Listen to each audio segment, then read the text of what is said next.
Hi masters, hi friends. ముందుగా అందరికీ నా యొక్క హృదయపూర్వక నమస్కారాలు తెలియచేస్తున్నాను. స్వాధ్యాయం బుక్ రీడింగ్లో భాగంగా యోగులతో నా ఆత్మకథ పుష్పప్రకాష్ అత్యంగ్ గారిచే వ్రాయబడినటువంటి పుస్తకం నుంచి ఎంతో చక్కటి జ్ఞానాన్ని తీసుకుంటున్నాం కదా. సో మరి ఈరోజు ఇంకా మరింత జ్ఞానాన్ని తీసుకుందాం. మరి అందరూ సిద్ధంగా ఉన్నారా? చక్కగా ధ్యానంలో ఉంటూ ఈ జ్ఞానాన్ని తీసుకోవాల్సిందిగా కోరుకుంటున్నాను. మరి చక్కగా అందరూ ఉన్న చోటనే స్థిరమైన సుఖ ఆసనంలో కూర్చోండి. వెన్నుపూసను నిఠారుగా ఉంచండి. వేళ్ళల్లోకి వేళ్ళు పెట్టుకోండి.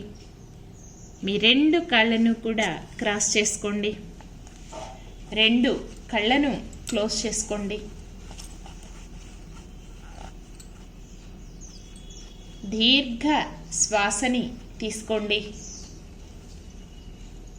నిదానంగా శ్వాసని బయటికి వదిలివేయండి. మరొక్కసారి దీర్ఘ శ్వాసని తీసుకోండి. నిదానంగా శ్వాసని బయటికి వదిలివేయండి.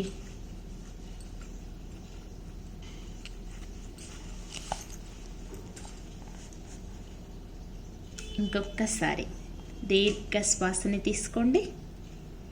నిదానంగా శ్వాసని బయటికి వదిలివేయండి.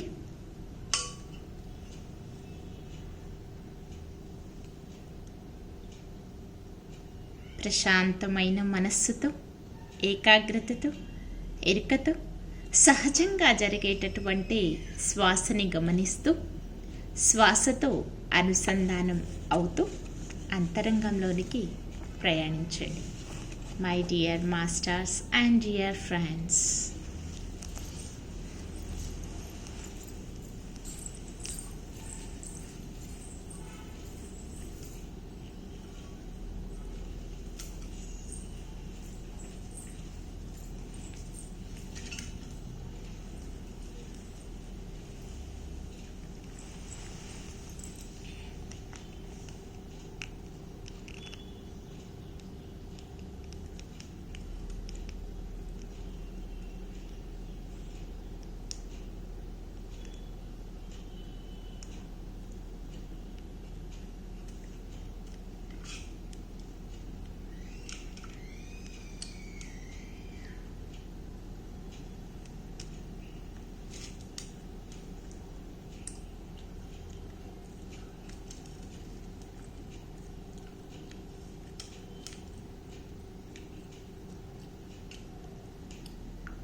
Decathlon 60 plus.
Okay my dear friends and my dear masters, section start చేసుకుంటున్నాం. చక్కగా అందరూ ధ్యానంలో ఉంటూ ఈ జ్ఞానాన్ని తీసుకోవాల్సిందిగా కోరుకుంటున్నాను.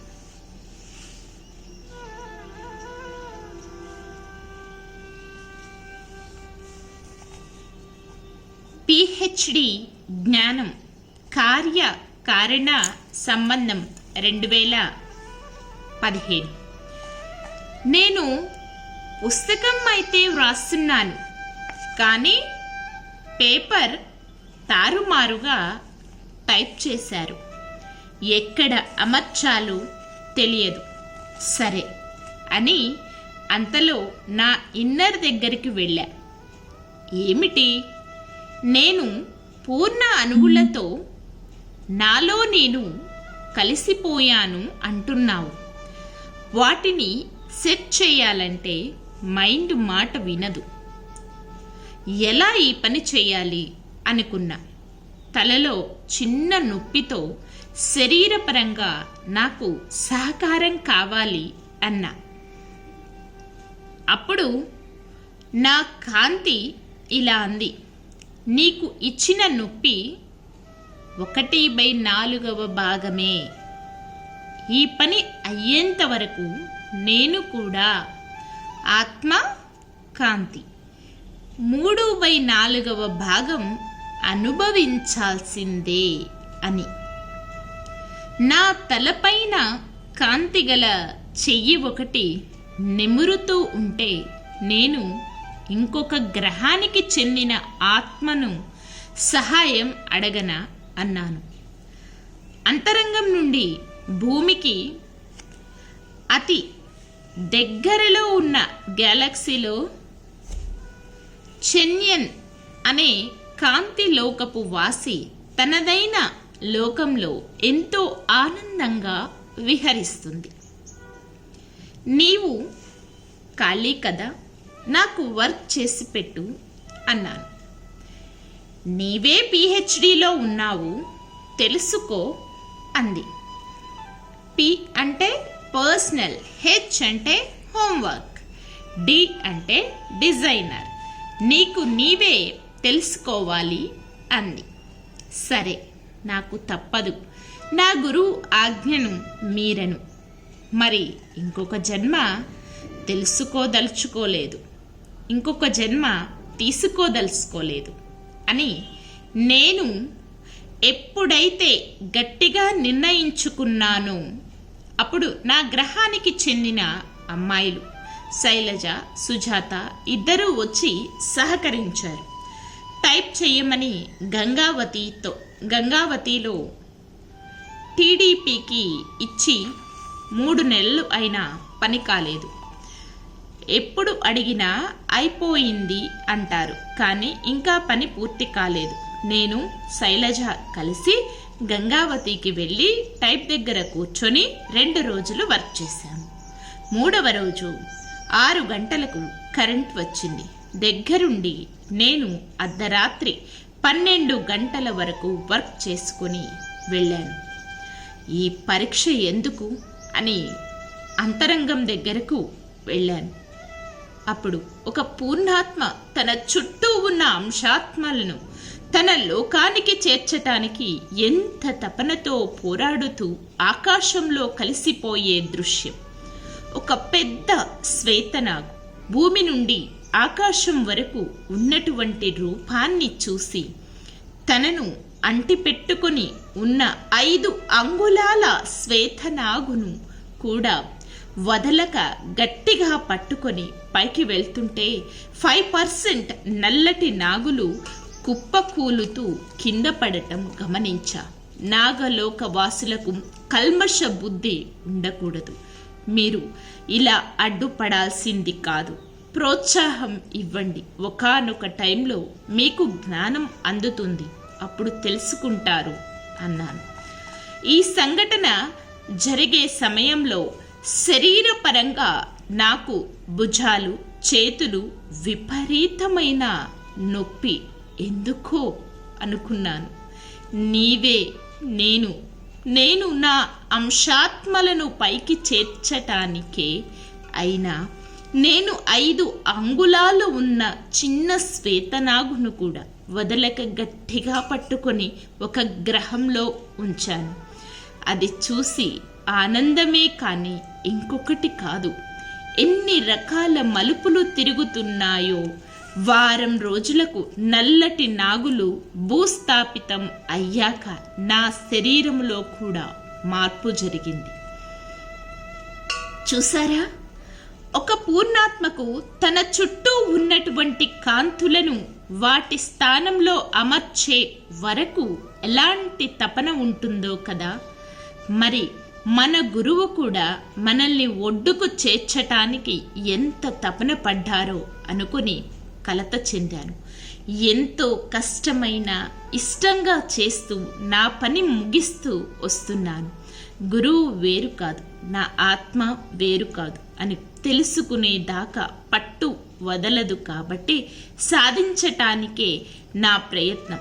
నన్ను ఆఖరి జన్మ చేసుకో అని చెప్పారు గురువుగారు. ఎంత సులువు అయినదో కదా ఈ మార్గం. ధ్యానమనే విత్తనం నాటుతూ పోవటం, జ్ఞానమనే నీరు పోసి పెంచటం, ఇంకొకరు నాటుతూ ఉంటే ఆ పండ్లను తింటూ గమనిస్తూ ఉంటే ఎంతో హాయి కదా. ఈ శరీరం ఎంత విలువైనదో తెలిసింది. జీవిత అనుభవాలను ఒకే పేపర్లా తిరగేస్తూ వెళుతూ ఉన్నాను. అంతే, శరీరం నేను అనుకుంటే బాధ, ఆత్మ నేను అని తెలిసిన తరువాత బోధ, మహదానందం కలుగుతోంది. బాధ్యతతో ధ్యానం, ఆచార సాంగత్యం, సత్సంగాధ్యాయులతో ఏ పుస్తకం చదివినా మనకు జ్ఞానం అందిస్తుంది. అదే మనమైపోవాలి.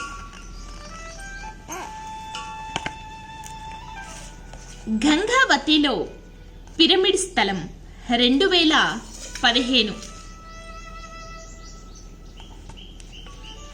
కాంతి, ఎనర్జీ రెండు కలిసినదే పూర్ణాత్మ. తన కాంతిని భూమిపైన జరిగే కొన్ని కల్మషాలను అడ్డుకొనటానికి ఆ శక్తి ఎలా ఉపయోగిస్తోందో, మనకు మనమే కాంతిని భూమికి ఎలా అందించాలో చూపించింది ఆత్మ. ఎలా అంటారు? అనుకోకుండా పున్నమి రోజు ఉదయం గంగావతి నుండి లలిత ఫోన్ చేసి, అమ్మా నువ్వు రావాలి, నాన్నకు ఫోన్ ఇవ్వు, నేను మాట్లాడతాను అంది. లలిత ఏం చెప్పిందో ఏమో. సరే వెళ్ళు, ఈరోజు అక్కడ నీ పని అవుతుందంటే వెళ్ళు అన్నారు. సరే అని 10 గంటలకు బయలుదేరి 12:30 గంటలకు గంగావతి చేరుకున్నాను. తరువాత 14 మంది మాస్టర్లతో కలిసి కారులో వెళుతూ ఊరికే నన్ను నా ఆత్మ బయటకు పంపదు, ఏదో కారణం ఉంది అని అనుకుంటూ బయటకు చూశా. నాతో పాటు ఒక కాంతి గల తెల్లని గ్రహం నా వెంట వస్తూ ఉండటం గమనిస్తూ అక్కడికి చేరుకున్నాను. అందరం కలిసి ధ్యానం చేస్తూ ఉన్నాం. అంతరంగం నుంచి నీ చేతులు భూమిపైన పెట్టు అన్నది. సరే అని చేతులు భూమిపైన ఉంచా. వెంటనే చేతులపైన 2 కాంతిగల చేతులు ఉన్నాయి. ఏమిటి అని గమనిస్తున్నా. ఒక గోల్డెన్ కలర్ కార్పెట్ లాగా భూమిని మొత్తం ఆక్రమిస్తూ వెళుతూ 2 ఆకారాలు గోల్డ్లో నెగటివ్ కూడా చుట్టుకొని పోవటం చూశాను. ఇప్పుడు నేనేం చెయ్యాలి అనుకున్నాను. అప్పుడు నీ చేతికి ఉన్న గోల్డ్ కావాలి అని నాకు వినిపించింది. సరే తీసుకో అన్నాను. వెంటనే భూమి నుండి నీ గురువు తలుచుకోవాలే కానీ నీ గాజుల్లాంటివి క్షణాలలో ఎన్నైనా వస్తాయి అని వినిపించింది. అయితే మరి నేనేం చెయ్యాలి? నీ గోల్డ్ ఆరా ఉన్న కాంతిని అక్కడ ఉంచు. ఎన్నో గ్రహాలు నీకు సహాయంగా రావటమే కాక వింతైన వర్క్ జరుగుతుంది. ఆ స్థలం ఏమిటో తెలుసా? 200x200 మెగా పిరమిడ్కు గంగావతికి 10 కిలోమీటర్ల దూరంలో విఠలాపురంలో ఉన్న పిరమిడ్ స్థలం. అది పత్రిసార్ శంకుస్థాపన చేసి వెళ్ళారు. రండి అంది. నా గురువు చెప్పితే ఆత్మ ఒప్పుకుంటే రెడీ అన్నాను. ఎంతో మర్మంగా ఉంటాయి విశ్వం యొక్క ఆలోచనలు. జాగ్రత్తగా అడుగులు వేస్తూ వెళ్ళాలి. పూర్ణాత్మ మనలను భూమికి ఊరికే పంపలేదని తాను ఎన్నో జాగ్రత్తలు తీసుకుంటూ అంతే జాగ్రత్తగా మన జ్ఞానం వికసించాలని తపనతో ఎదురు చూస్తూ ఉంటుందని. అంతా నేనే అని తెలుసుకున్న తరువాత వేరే అడగాలా అనిపించింది. ఈ చిన్న శరీరానికి పున్నమి కాంతులతో కలిసి ఎందుకు ధ్యానం చెయ్యాలో తెలిసింది. పున్నమి రోజు ఎంతో వైబ్రేషన్ భూమిపైన ప్రసరిస్తూ ఉంటుంది. మనకు అమావాస్య కూడా అంతే. ఏ గడి అయినా శుభగడియే.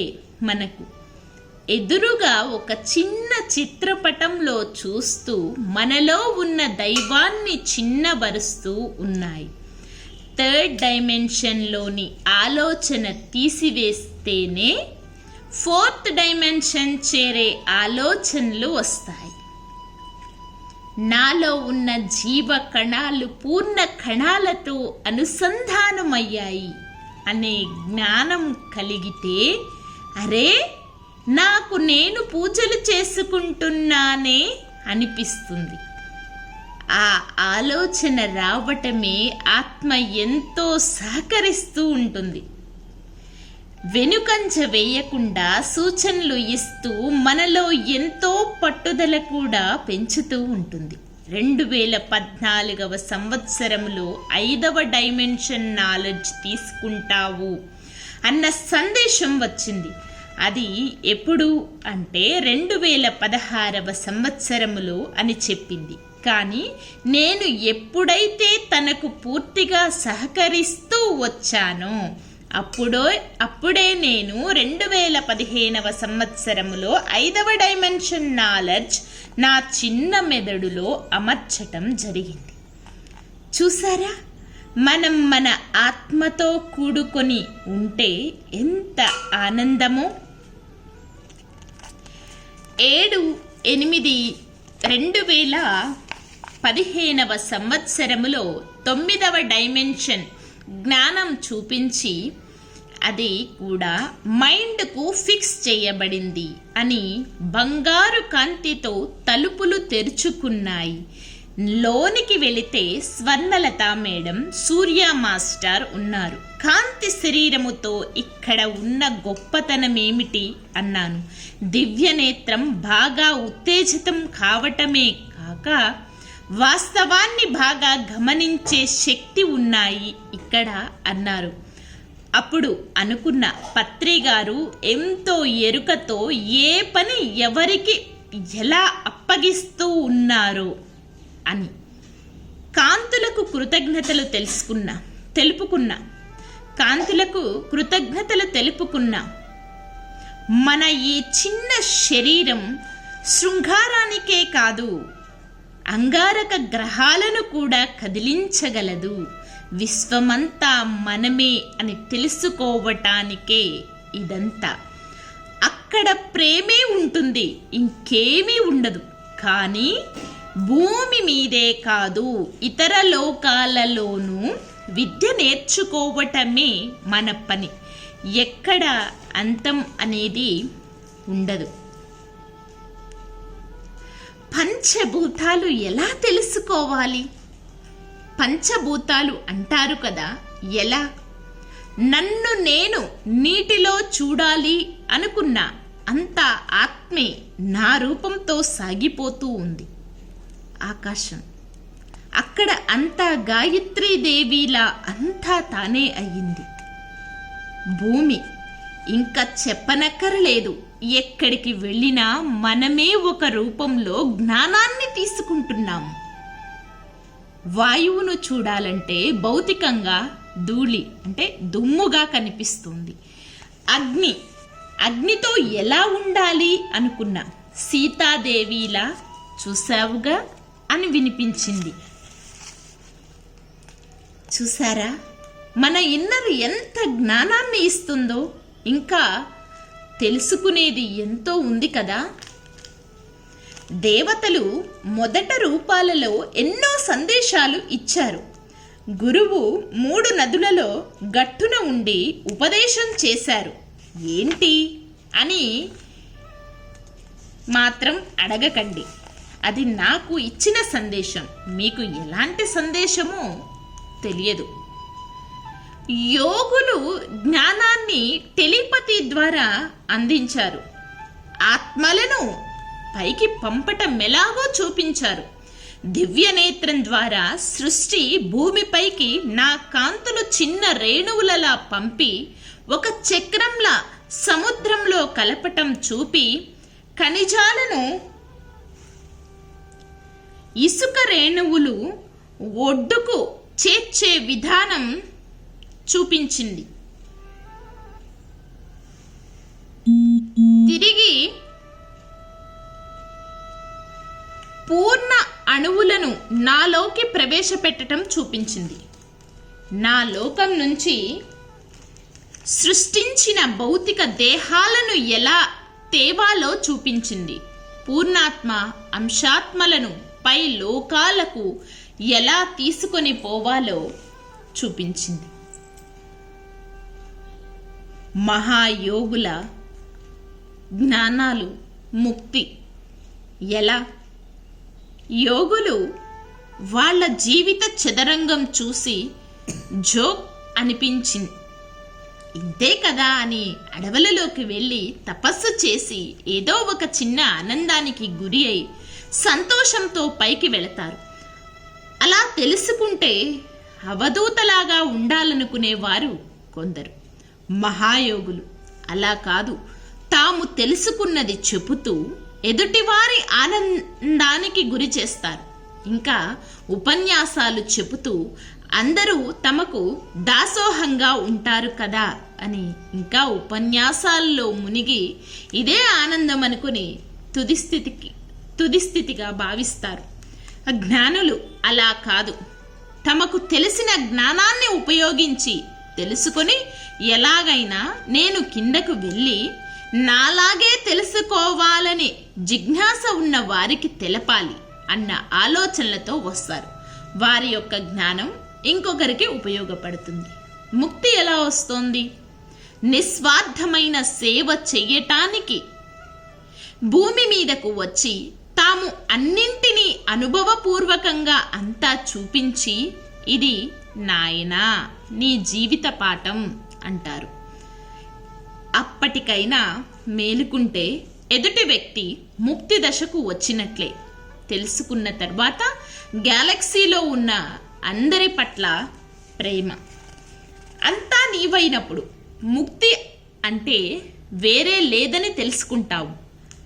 మానవాత్మలు ఎన్నో పూజలు చేస్తూ వాళ్లకు అర్థం కాకపోయినా వచ్చి మౌనంగా ఈ గ్రూప్లో కలిసిపోయే వాళ్ళు ఉన్నారు.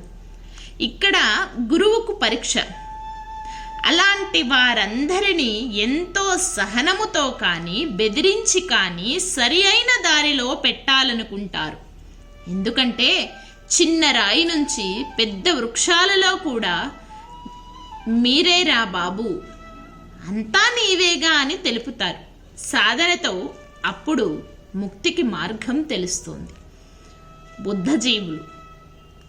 బుద్ధజీవులుగా ఉన్నటువంటి ఆత్మలు బంధజీవులను కాక ముక్తి ఆత్మలను, లోక కళ్యాణం కోసం పాటుపడే ఆత్మలను కలపటం, తమది అదే దారి అని పనిచేస్తే వచ్చేదే అసలైన ఆనందం.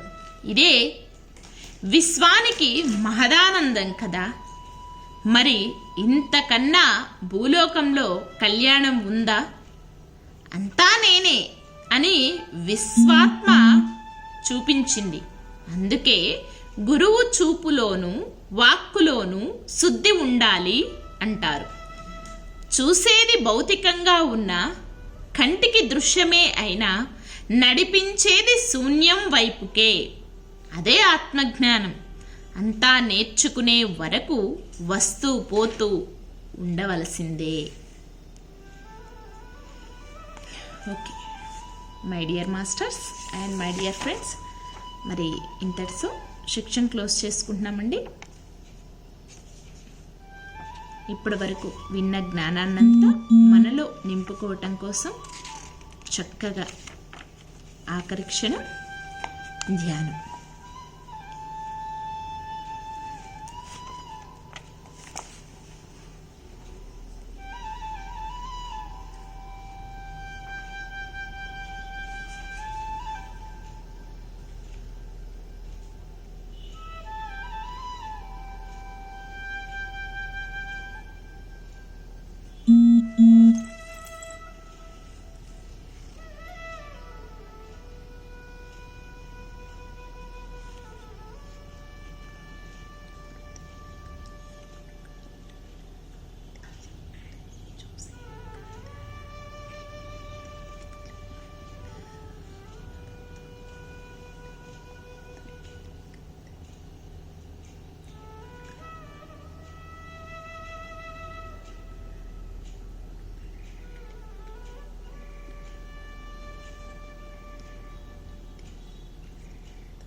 Okay my dear friends and my dear masters, ధ్యానం కంటిన్యూ చేసేవాళ్ళు చేయండి.